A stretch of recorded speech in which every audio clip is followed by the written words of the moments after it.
Hello students, आज की class में हम क्लास 9 का प्रश्नावली 4.2 के उदाहरणों का क्वेश्चन नंबर 5 का डिस्कशन करेंगे, जिसमें हमारा क्वेश्चन है समीकरण x + 2y = 6 के 4 अलग अलग हल ज्ञात कीजिए।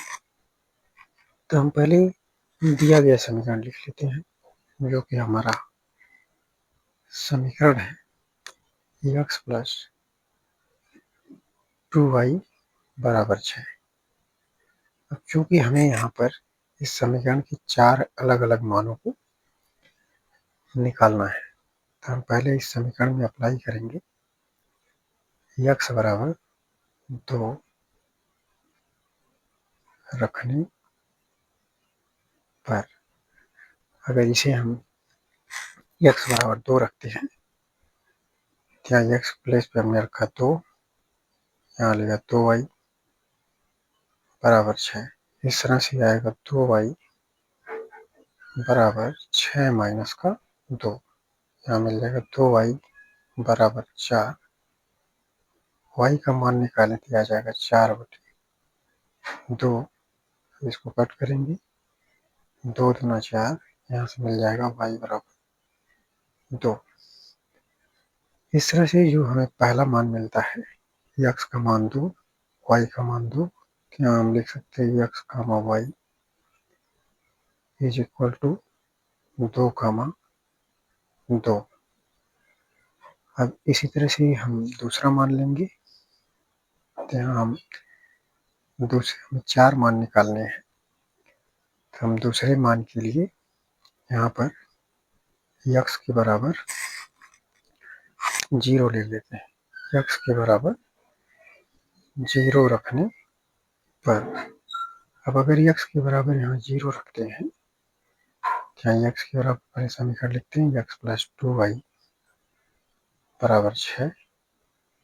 x के प्लेस पे हमने रखा 0, यहाँ 0 रखेंगे, प्लस का 2y = 6। इस तरह से 2y = 6, y का मान निकालेंगे तो आएगा 6/2, 2 3 6, y = 3। तो x और y का जो हमारा दूसरा मान मिल जाता है, ये मिल जाता है x, y = x का मान 0 और y का मान मिल जाएगा 3। इस तरह से 2 मान हमारे निकल चुके। तीसरा मान निकालेंगे। तीसरे मान के लिए हम लेते हैं कोई दूसरा नंबर, जैसे हमने ले लिया x = 6 रखने पर। अब x बराबर अगर 6 रखते हैं तो हमें मिलेगा x + 2y = 6। तो x की जगह पे हम 6 रखेंगे, प्लस का 2y = 6। इस तरह से 2y = 6 माइनस का 6, ये इस साइड जाएगा तो माइनस हो जाएगा, 6 माइनस का 6, 2y बराबर आ जाएगा 0।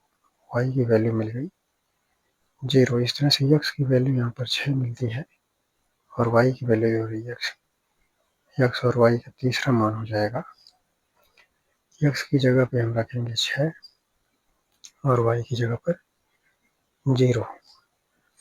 अब हम चौथा मान इसका निकालते हैं। तो चौथे मान के लिए हम लेते हैं x = 4 रखने पर। अब समीकरण हमारा जो है ये है x + 2y = 6। x प्लेस पे हमने रखा 4, प्लस का 2y = 6, 2y बराबर यहाँ से मिल जाएगा 6 माइनस का 4। इस तरह से 2y बराबर यहाँ मिला, 6 में से 4 जाएगा 2 आ जाएगा, y = 2/2, यानी कि y का मान आ गया 1। इस तरह से जो चौथा मान मिलता है x और y का, ये मिल जाएगा 4, 1। तो हमारे जो x + 2y = 6 के जो 4 अलग अलग हल होंगे, हमारा पहला जो मान है वो है 2,2, जो दूसरा है वो है 0,3, जो तीसरा है वो 6,0, और जो चौथा मान है ये 4,1 है। यही हमारा आंसर हो जाता है। अब इस तरह से हम चलते हैं क्वेश्चन नंबर 6 पर। जो क्वेश्चन नंबर 6 है, निम्नलिखित समीकरणों में से प्रत्येक समीकरण के 2 हल ज्ञात कीजिए। तो हमारा जो पहला समीकरण है, हमें x और y की इनके दो हल बताने हैं। पहला समीकरण है 4x प्लस 3y बराबर 12। इस समीकरण के 2 हल बताने के लिए हम x और y के अलग अलग मानों को लेंगे। जैसे हम रखेंगे x बराबर 0 रखने पर, अगर x बराबर 0 रखते हैं तो यहाँ आ जाएगा 4 गुणे 0 प्लस 3y बराबर 12।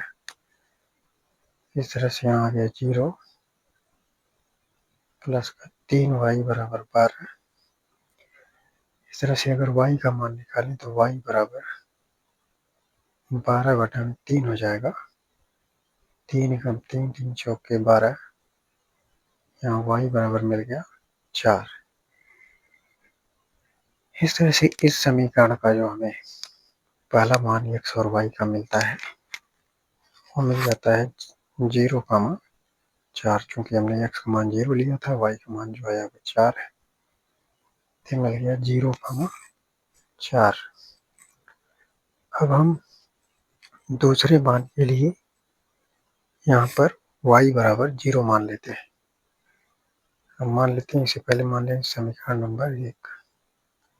यहाँ करेंगे समीकरण 1 में y बराबर 0 रखने पर, अब अगर y बराबर 0 रखते हैं तो यहाँ से मिल जाएगा 4x प्लस का 3y इज इक्वल टू 12 है। यहाँ से 4x और y की वैल्यू हमने लिया है 0। यहाँ y की जगह पर हम 0 रखेंगे। 3 गुणे 0 बराबर 12। तो यहाँ से आ जाएगा 4x प्लस का 0 बराबर 12। यहाँ से मिलेगा 4x इज इक्वल टू 12। इस तरह से अगर x का मान यहाँ से निकालें तो आ जाएगा 12/4। यहाँ जो गुणे में होता है ये भागे में आ जाता है, क्योंकि 4 गुणा में है तो इसके राइट साइड में जाएगा तो भागे में आ जाएगा, यानी बटे में। 4 एकम 4, 4 दिया 12। इस तरह से जो x का मान मिला 3 आ गया। इस तरह से जो हमें दूसरा मान इसका मिलता है, यह मिल जाता है 3,0। तो इस तरह से हम कह सकते हैं कि अतः दिए गए समीकरण की इसका आंसर लिख सकते हैं। अतः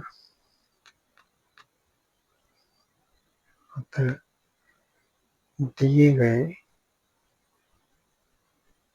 समीकरण के 2 हल क्रमशः 0,4 और जो दूसरा हल होता है वो 3,0 है। अब इसी प्रकार से हम इसका क्वेश्चन नंबर 2 भी सॉल्व करेंगे, जो कि क्वेश्चन नंबर 2 है। ये दिया है 2x प्लस 5y बराबर 0। इसका 2 मान निकालने के लिए हम क्या करेंगे कि x बराबर 0 मान लेते हैं और इसे समीकरण नंबर 1 मान लेंगे। यहाँ लिखेंगे समीकरण 1 में x बराबर 0 रखने पर, तब x की जगह पे अगर हम 0 रखते हैं तो आ जाएगा 2 गुणे 0 प्लस 5y बराबर 0, यहाँ आ जाएगा 0, यहाँ से प्लस 5y बराबर 0, y का मान निकालेंगे तो आएगा 0। इस तरह से x और y का जो पहला मान आता है ये आ जाता है 0, 0। और इसी तरह से अब हम दूसरा मान निकालेंगे। तो दूसरे मान के लिए हम मान लेते हैं समीकरण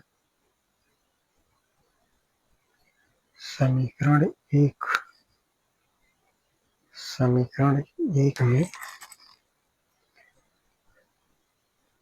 y बराबर 0 रखने पर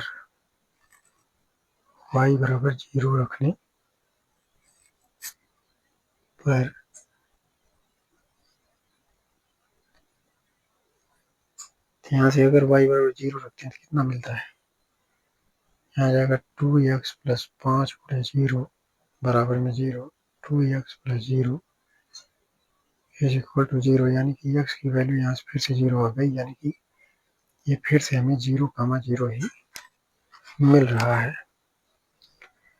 तो हम एक यहाँ पर एक अलग हल प्राप्त करने के लिए हम एक अलग मान को लेते हैं, यानी कि x के बराबर 0 रखा हमने तब भी ये 0, 0 आया, और y के बराबर 0 रखा तब भी 0, 0 ही आया। इसलिए अलग हल प्राप्त करने के लिए हम यहाँ x बराबर 1 रखेंगे। लिखेंगे समीकरण एक में x बराबर 1 रखने पर, अब अगर x की जगह 1 रखते हैं तो हमारा जो समीकरण था 2x प्लस 5y बराबर 0, अब यहाँ x की जगह हमने रखा 1, तो बन गया 2 गुणे 1 प्लस 5y बराबर 0। यहाँ से बन जाएगा 2 बराबर माइनस 5y।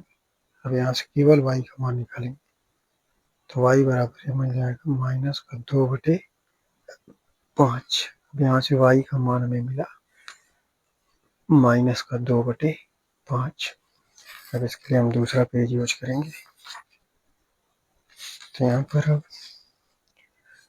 जो हमें y का मान है ये मिल चुका है। अब x के मान के लिए हम x का मान जो रखे थे वो क्या था, वो 1 था। तो इस तरह से इसका जो दूसरा निर्देशांक मिल जाता है। अतः हम कह सकते हैं अतः 1 कामा माइनस 2 बटे 5 2x प्लस 5y बराबर 0 का एक अन्य हल है। अब हमें इस समीकरण के 2 हल प्राप्त करने थे। तो पहला हल जो हमें मिला था हम लिख सकते हैं कि दिए गए समीकरण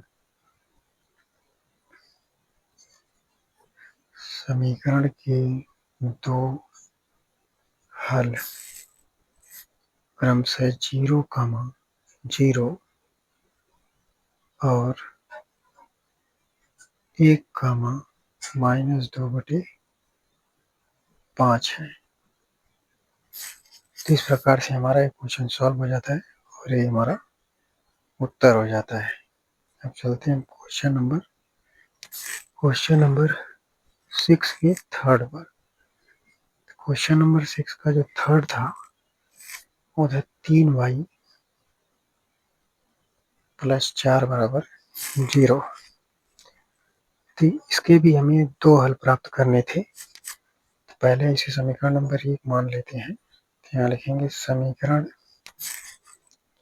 इसमें x है ही नहीं, तो x को बनाने के लिए पहले हम इसको कुछ ऐसे लिखेंगे। इसको या करके लिख देते हैं। यहाँ पर इसे लिख सकते हैं 0x प्लस का 3y प्लस 4 बराबर 0। हम मान लेते हैं कि समीकरण में x बराबर 0 रखने पर अगर x की जगह पे 0 रखेंगे तो ये पूरा 0 हो जाता है, तो यहाँ से मिल जाएगा 0 प्लस का 3y प्लस 4 बराबर 0। इसे आगे हल करेंगे तो आएगा 3y बराबर माइनस का 4। अब अगर केवल y का मान लें तो आ जाएगा -4/3। अब इस तरह से अगर हम देखें तो y का मान हमें -4/3 प्राप्त होता है। तो इसका अगर हम पहला हल कहें इस समीकरण का तो हमें मिलता है 0, -4/3। अब इसी प्रकार से इसका हम दूसरा हल निकालेंगे। तो दूसरे हल के लिए हम मान लेते हैं इसको, इसके दो हल क्या ले सकते हैं, जैसे यहाँ x तो है नहीं तो इसको मान सकते हैं कि अतः हम दिए गए समीकरण के दो हल इस प्रकार से लिख सकते हैं। यहाँ लिखेंगे अतः, अब यहाँ जैसे x दिया नहीं है तो x के आगे एक नंबर ले लेंगे, जैसे कि मान लेंगे कि x के प्रत्येक मान हेतु यहाँ लिखेंगे अतः x के प्रत्येक मान हेतु हमें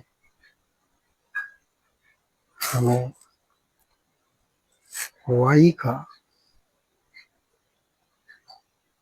एकमात्र मान -4/3 प्राप्त होता है। 4/3 प्राप्त होता है। अतः हम दिए गए समीकरण का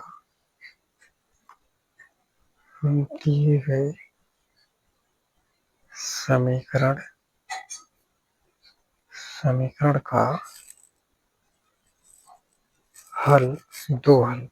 का दो हल कैसे लिखेंगे। प्रत्येक मान के लिए तो पहले हम मान लेते हैं 1, -4/3 तथा जो दूसरा हमने माना है 0, -4/3 ले सकते हैं। 0, -4/3 ले सकते हैं, यही हमारा आंसर हो जाता है। क्योंकि स्टूडेंट्स इसमें x दिया नहीं था तो अगर x का 0 हम रखते यहाँ पर तब भी ये -4/3 ही आता। अगर x की जगह 1 रखते तब भी ये -4/3 आता। क्योंकि हमें इसे दो हल इसके बताने थे, हम इसको कुछ इस तरह से लिखेंगे कि अतः x के प्रत्येक मान हेतु हमें y का मान एकमात्र मान -4/3 प्राप्त होता है। अतः हम दिए गए समीकरण को दो हल 1, -4/3 यानी कि 1, -4/3 तथा 0, -4/3 ले सकते हैं। हम आशा करते हैं कि आपको सारे क्वेश्चन समझ में आए होंगे। वीडियो को लाइक करें, चैनल को सब्सक्राइब करें और वीडियो को ज़्यादा से ज़्यादा शेयर करें। धन्यवाद।